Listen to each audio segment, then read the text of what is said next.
TTD ಅಧ್ಯಕ್ಷರಾದ B R Naidu ಅವರು ಸುದ್ದಿಗೋಷ್ಠಿ ನಡೆಸ್ತಾ ಇದ್ದಾರೆ ನೋಡಿ. ಅತ್ಯಂತ ವೈಭವಂగా ఈసారి మనం వైకుంఠ ఏకాదశి కార్యక్రమాలు జరుపుకున్నాం. స్వామివారి దర్శనానికి విచ్చేసినటువంటి భక్తులందరూ కూడా టిటిడి కల్పించిన సౌకర్యాలకి మెజారిటీ ఆనందం వ్యక్తం చేశారు. మా దృష్టికి ఏర్పాట్లు బాలేవనో లేదా ఇంకోటేనో మాకైతే కంప్లైంట్ రాలేదు.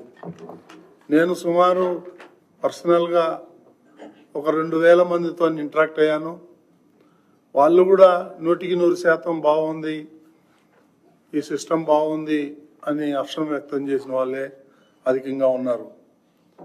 అదేవిధంగా వైకుంఠ ద్వారా దర్శనాల్లో దాదాపు 93% మంది సంతృప్తి వ్యక్తం చేశారని మన అధికారులు తెలియజేయడం జరిగింది. ఈ 10 రోజుల్లో స్వామివారిని దర్శించిన భక్తుల సంఖ్య 7,83,000 మంది. గతంలో లాస్ట్ ఇయర్ 6,83,000 మంది చేసుకుంటే ఈసారి 1,00,000 మంది పెరిగారు. అంతకుముందు 23లో 6,47,000 మందే దర్శనం చేసుకున్నారు ఈ 10 రోజులు. ఈ విధంగా చూసినట్లయితే ఇంత పెద్ద మొత్తంలో శ్రీవారిని దర్శించుకోవటం ఇదే మొదటిసారి. జనవరి 2వ తేదీ శుక్రవారం రోజు అయినప్పటికీ రికార్డు స్థాయిలో 83,000 మంది భక్తులు దర్శనం చేసుకున్నారు. అదేవిధంగా జనవరి 3వ తేదీ శనివారం అత్యధికంగా 89,000 మంది దర్శనం చేసుకోవటం జరిగింది.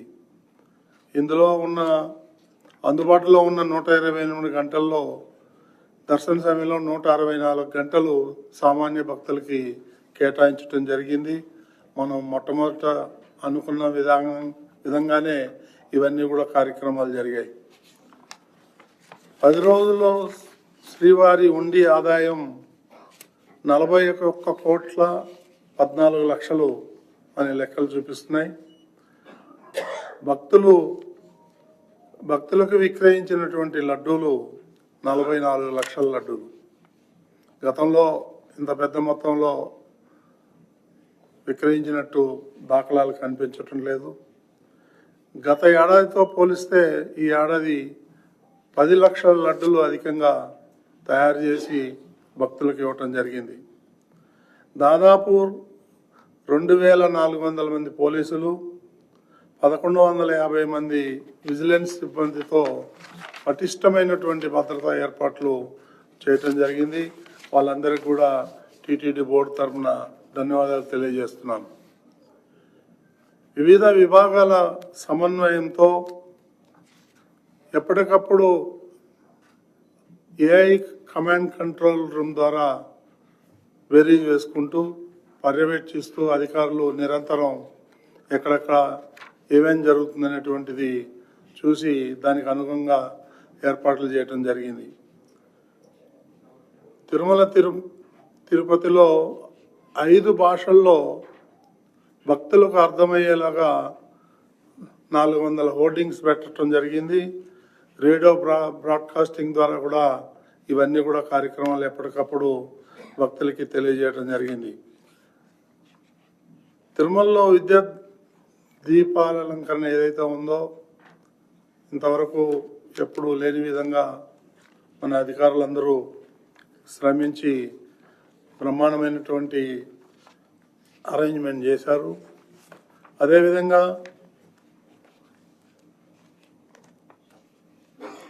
విజిలెన్స్ అండ్ పోలీసుల యొక్క సహకారంతో ఎలాంటి ఇబ్బంది లేకుండా భక్తులకి బ్యారికేడ్లు కూడా బ్రహ్మాండంగా అరేంజ్ చేయటం జరిగింది. ఈ అన్నప్రసాదం ఏదైతే ఉందో తిరుమలలో భక్తులు ఎలాంటి ఇబ్బంది లేకుండా క్యూ లైన్లో నిరంతరం అన్నప్రసాదాలు ఇవ్వటం జరిగింది.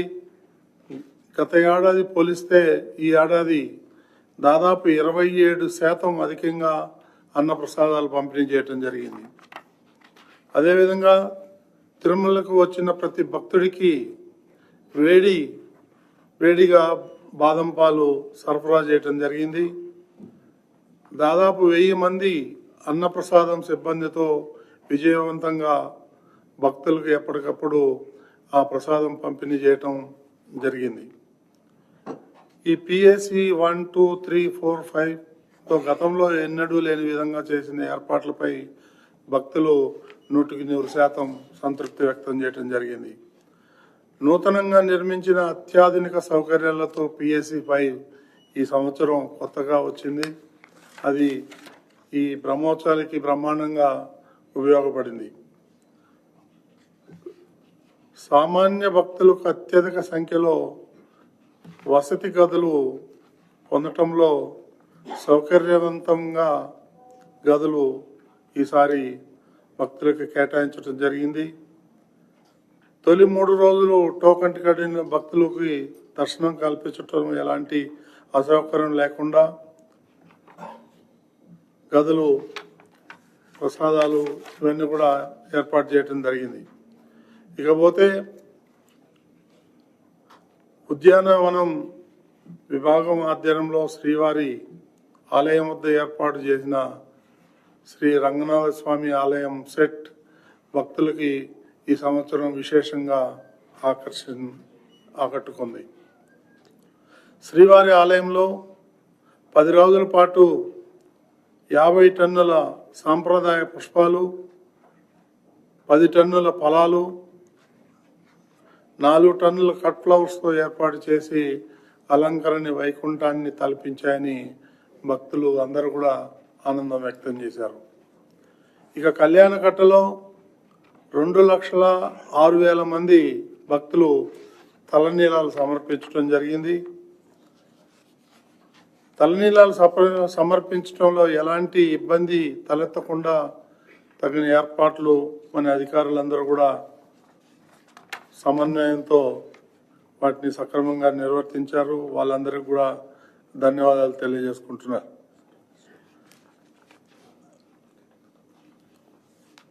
ఈ దర్శనం క్యూ లైన్లు అయితే ఏమైంది, రోడ్ల మీద అయితే ఉంది, దానికి కావాల్సిన టాయిలెట్స్ వద్ద భక్తులకు ఎలాంటి అసౌకర్యం తలెత్తకుండా పారిశుద్ధ్యం సిబ్బంది ద్వారా ఎప్పటికప్పుడు చెత్తను తొలగిస్తూ ఎప్పటికప్పుడు శుభ్రం చేయటం జరిగింది, ఎలాంటి ఇబ్బంది లేకుండా. దర్శన క్యూ లైన్లో రద్దీ ప్రాంతంలో భక్తులకు మొబైల్, వాటర్ డ్రమ్స్లో తాగునీరు ఎప్పటికప్పుడు నిరంతరంగా రాత్రి పగలు సరఫరా చేయటం జరిగింది. ఈ విషయంలో కూడా భక్తులు చాలా ఆనందం వ్యక్తం చేశారు. ఈ వైద్య విభాగంలో కూడా 24 గంటలు దర్శన క్యూ లైన్లో నారాయణగిరి షెడ్లలో అందుబాటులో ఉంచిన మొబైల్ డిస్పెన్సరీ ద్వారా అవసరమైన భక్తులకి వైద్యం కోసం ఇవన్నీ కూడా ఏర్పాట్లు చేయడం జరిగింది. శ్రీవారి సేవకులు వైకుంఠ ద్వారా దర్శనాల సందర్భంగా దాదాపు 4,000 మంది శ్రీవారి సేవకులు భక్తులకు సేవలు అందించారు. ముఖ్యంగా అన్నప్రసాద విభాగంలో 1,900 మంది, ఆరోగ్య విభాగంలో 625 మంది, విజిలెన్స్ విభాగంలో 400 మంది సేవకులు వీళ్ళందరూ కూడా నిరంతరం సేవలు అందించడం జరిగింది. వాళ్ళకు కూడా ప్రత్యేకమైనటువంటి ధన్యవాదాలు. 150 మంది గ్రూప్ సూపర్వైజర్లు 24 గంటలు భక్తులు రద్దీని పర్యవేక్షిస్తూ అద్భుతమైనటువంటి సేవలు అందించారు. ఈ సందర్భంగా ఎంతో అంకిత భావంతో సేవలు అందించిన టీటీడీ అధికారులు, ఉద్యోగులు, అదేవిధంగా టీటీడీ యంత్రాంగంతో పాటు సమన్వయం చేసినటువంటి చక్కటి సేవలు అందించిన పోలీసు యంత్రాంగం, జిల్లా యంత్రాంగం, ఏపీఎస్ఆర్టీసీ, టీటీడీ ఉద్యోగులు, మన అధికారులు అందరూ కూడా చాలా బ్రహ్మాండంగా ఈ కార్యక్రమాలన్నీ నిర్వర్తించడం జరిగింది. అదేవిధంగా ఏదైనా చిన్న చిన్న లోపాలుంటే ఎప్పటికప్పుడు మీడియా ద్వారా ప్రజలకు అందించినటువంటి మీడియా మిత్రులందరూ కూడా ఈ సందర్భంగా ప్రత్యేకమైనటువంటి ధన్యవాదాలు తెలియజేసుకుంటున్నాను. మీకేమన్నా డౌట్స్ ఉంటే అడగండి.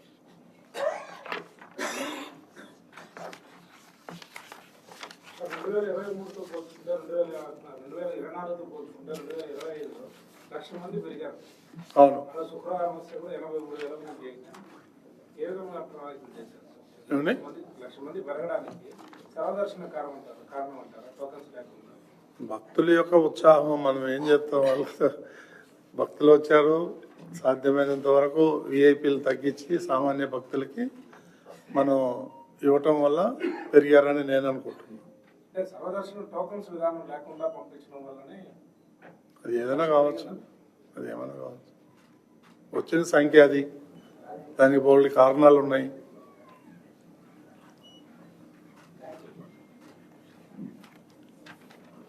ఏమండి? ఒక్కటి చెప్తా.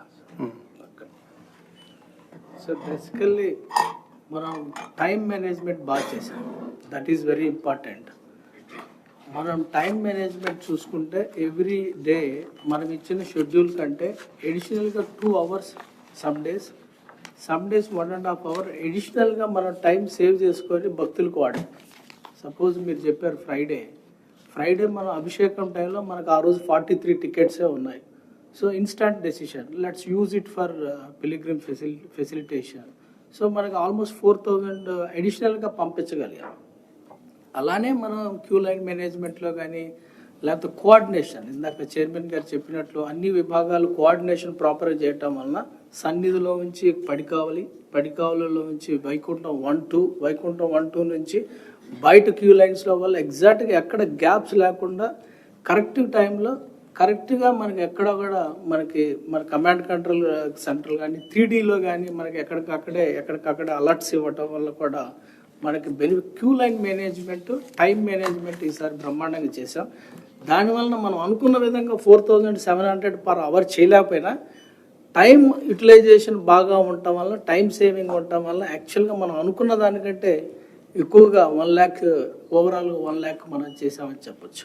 సార్ లాస్ట్ ఇయర్కి కొన్ని systems experimentation. First 3 days, next 7 days pilgrim footfall లో డిఫరెన్స్ ఉంది. సో ఈ సిస్టమ్ మనం కొత్తగా ఇంట్రడ్యూస్ చేసాం. First 3 days we went for complete online. What were the advantages and what were the shortcomings noticed in going forward with the future? The correct combination ఏమని feedback వచ్చింది? Yes, perfect. మనం paradigm shift కంప్లీట్గా సిస్టాన్ని మనం మార్చాం. సిస్టాన్ని ఎప్పుడు కూడా పాస్ట్లో మనకి ఎప్పుడు కూడా గొడవలు, పెడబొబ్బలు, రకరకాల ఇబ్బందులు ఉండేవి, మీ అందరికి కూడా తెలుసు. ఈసారి సిస్టంలో పగడ్బందీకి ప్లానింగ్ చేసాం. ప్లానింగ్లోనే 50% సక్సెస్ ఉందని చెప్పొచ్చు. మీరు చూస్తే మనం బోర్డుకి ప్రజెంట్ చేసింది కానీ, సీఎం గారు రివ్యూలో చేసినది కానీ, మన ప్లానింగ్ చూస్తే ప్లానింగ్ కంటే మనం మోర్ దెన్ ప్లానింగ్ చేసాం. సపోజ్ ప్లానింగ్లో మనం కామన్ పిలిగ్రిమ్కి 7,48,000 చేపిస్తామని మనం అనుకుంటే 7,64,000 చేపించాం. అంటే ఓవరాల్గా 16,000 కామన్ పిలిగ్రిమ్స్ అడిషనల్గా టైం సేవ్ చేయటం వల్ల మనం చేపించగలిగాం. అలానే ఓవరాల్ టైమింగ్ మనం ఇందాక చైర్మన్ గారు చెప్పారు 182 hours అనుకున్నాం. బట్ ఇందాక మీరు చెప్పాక ఓవరాల్గా మనం ఎట్లాంటిది optimum utilization of the time దాన్ని చేయటం వల్ల దాదాపు 201 hours అంటే 19 గంటలు అడిషనల్గా మనం సంపాదించాం. ఇదంతా కూడా చాలా సైంటిఫిక్గా డేటా.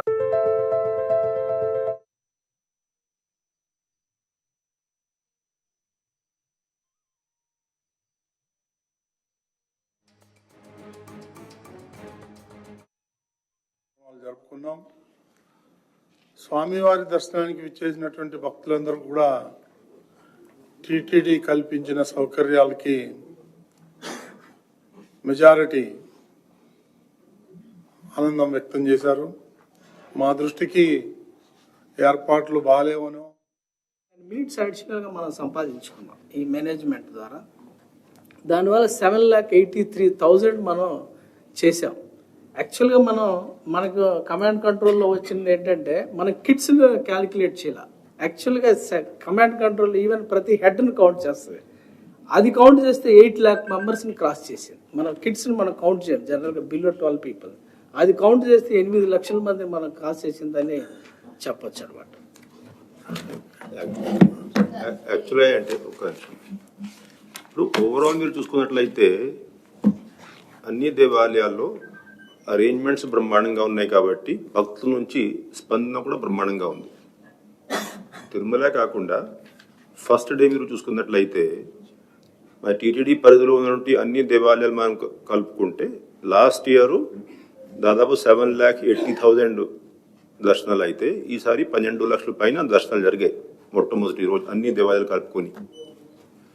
అంటే ఓవరాల్ ఏదైతే టీటీడీ అన్ని దేవాలయాల్లో అరేంజ్మెంట్స్ చేస్తూ ఉంది అది సరిగా భక్తులకి కమ్యూనికేట్ చేయడం, భక్తులు కూడా దానికి అనుగుణంగానే ఎక్కువ మంది భక్తులు దర్శనంకి రావడం. ఇంకొకటి అంటే మనం 7,70,000 మందికి ప్లాన్ చేశాం. 7 లక్షలు మామూలుగా అయితే ఎప్పుడు ప్లాన్ చేసినా ఒక 90% పర్ఫార్మెన్స్ ఉంటుంది. ఈసారి మనం 7,70,000 మందికి ప్లాన్ చేసినా 7,80,000 పైన మనం దర్శనం చేయించగలిగాం. అంటే దీంట్లో ఏదైతే ఫస్ట్ 3 days మనం లక్కీ డిప్ విధానంకి వెళ్ళాం అది కూడా ఒక క్రిటికల్ పాత్ర పోషించింది. ఎందుకంటే ఆ లక్కీ డిప్ విధానం వల్ల చాలా మంది ఎవరైతే మామూలుగా వైకుంఠ ద్వార దర్శనానికి రారు అటువంటి వాళ్ళు కూడా చాలా మంది భక్తులు వచ్చి దర్శనం చేసుకున్నారు. అయితే ట్రెడిషనల్గా ఎవరైతే ప్రతి సంవత్సరం వస్తూ ఉన్నారు వాళ్ళు ఎలాగైనా వస్తారు కాబట్టి వాళ్ళు 4th day నుంచి 10th day వరకు ఏదైతే అవకాశం మనం కల్పించారు దానివల్ల ఇప్పుడు మీరు చూసుకుంటే 10th day వరకు కూడా ఫుల్ ఫ్లో ఆఫ్ పిల్గ్రిమ్స్ ఉండింది. ఎందుకంటే ట్రెడిషనల్గా వచ్చేవాళ్ళు ఎలాగైనా ఆ లాస్ట్ 7 days కూడా రావడం జరిగింది. ప్లస్ ఏదైతే మనం తిరుమల తిరుపతి స్థానికులకి కూడా లాస్ట్ 3 days ప్రిఫరెన్స్ ఇచ్చాం కాబట్టి వాళ్ళందరూ ఆ 3 రోజులు రావడము. సో అట్లా మనం చూసుకున్నట్లయితే ఆ టెంపుల్ కెపాసిటీ అంటే ఒకటి అంటే ఉన్నటువంటి ప్రతి క్షణం మనం యూటిలైజ్ చేసుకోవడము. Secondly continuous flow of pilgrims. ఇప్పుడు మీకు గుర్తుంటుంది లాస్ట్ ఇయర్ అంతకుముందు కూడా 2022 డిసెంబర్లో ఎప్పుడైతే ఫస్ట్ టైం తిరుపతిలో టోకన్లు ఇచ్చి ఈ విధానం ప్రవేశపెట్టారో అప్పుడు ఒక్కొక్క సందర్భంలో సాయంత్రము ఎక్కువ మంది భక్తులు స్వామివారి దర్శనానికి క్యూ లైన్లో లేరు ఆ కాలంలో. బట్ ఈసారి మాత్రం 10 రోజులు కూడా ఫుల్ కెపాసిటీకి సరిపోయేటట్లు భక్తులు వస్తూ ఉన్నారు కాబట్టి పీక్ కెపాసిటీకి ఇప్పుడు మన అడిషనల్ గారు చెప్పినట్లు 4,200 4,100 మధ్యలో కన్సిస్టెంట్గా పర్ఫార్మెన్స్ ఉంటుంది, ఆ కెపాసిటీ ఉంటుంది. అది దానికి సరిపోయేటట్లు భక్తులు ఎప్పుడు కూడా క్యూ లైన్లో ఉన్నారు కాబట్టి ఎక్కువ మందికి మనము స్మూత్గా ఎక్కడెక్కడ తప్పులాటలు ఇవన్నీ జరగకుండా స్వామివారిని దర్శించుకునే అవకాశం కల్పించగలిగాం. సార్ ఈ లాస్ట్ 7 days సంబంధించి ఓన్లీ 2 క్యూ లైన్స్ ఉండడంతో నెంబరింగ్ జరిగింది. రేపు మిగిలిన డేస్ లో కూడా ఇదే సిస్టమ్ ఏమైనా ఇంప్లిమెంటేషన్ చేసే అవకాశం ఉందా? ఒకటి పేమెంట్ ఇంకోటి నాన్ పేమెంట్ ఏముంటుందంటే ఇప్పుడు గత సంవత్సరము కొన్ని అనుభవాల దృష్ట్యా భక్తులు అందరితో మిగతా స్టేక్ హోల్డర్స్ అందరితో కూడా మనం బాగా కన్సల్టేషన్ ఎక్సర్సైజ్ చేసేసి ఈ సిస్టానికి వచ్చాం. ఇప్పుడు మీరు 3 రోజులు కూడా వచ్చినటువంటి భక్తులతో కూడా చాలా మంది పాత్రికేయులు కూడా ఇంటరాక్ట్ అయ్యారు, ఎలక్ట్రానిక్ మీడియా కూడా ఇంటరాక్ట్ అయ్యారు. వచ్చినటువంటి భక్తులు అందరూ కూడా సంతృప్తి వ్యక్తం చేశారు. కాబట్టి మనం ముందుగానే వాళ్ళందరి ఫీడ్బ్యాక్ తీసుకొని సిస్టమ్ని ప్రవేశపెట్టాం కాబట్టి ఎక్కడ కూడా కంప్లైంట్స్ కానీ ఇష్యూస్ కానీ మిస్ మేనేజ్మెంట్కి అవకాశాలు కానీ లేవు కాబట్టి స్మూత్గా దర్శనం అయ్యాయి. Sir year other TTD temples లో significant rise in footfall almost 50% పైన note. What is the reason according to TTD that such a significant rise was noticed this year? ఒకటి అంటే ఓవరాల్ కూడా ఈ సంవత్సరం మీరు చూసుకున్నట్లయితే అంటే వైకుంఠ ఏకాదశి డేట్స్ అంటే ఏదైతే మామూలుగా సెలవుల టైంతో కోయిన్సైడ్ అయింది. సంవత్సరం ఆఖరిలో వైకుంఠ ఏకాదశి డేట్స్ రావడం లాస్ట్ ఇయర్ అయితే 9th January నుంచి మొదలైంది. సో అండ్ టీటీడీ దేవాలయాల్లో arrangements whether it is vigilance arrangements మిగతా స్టేట్ లోకల్ అధికారులతో పోలీసు యంత్రాంగానితో చేసేటువంటి coordination arrangements smooth flow of pilgrim management అది ఆటోమేటిక్గా it encourages pilgrims to come.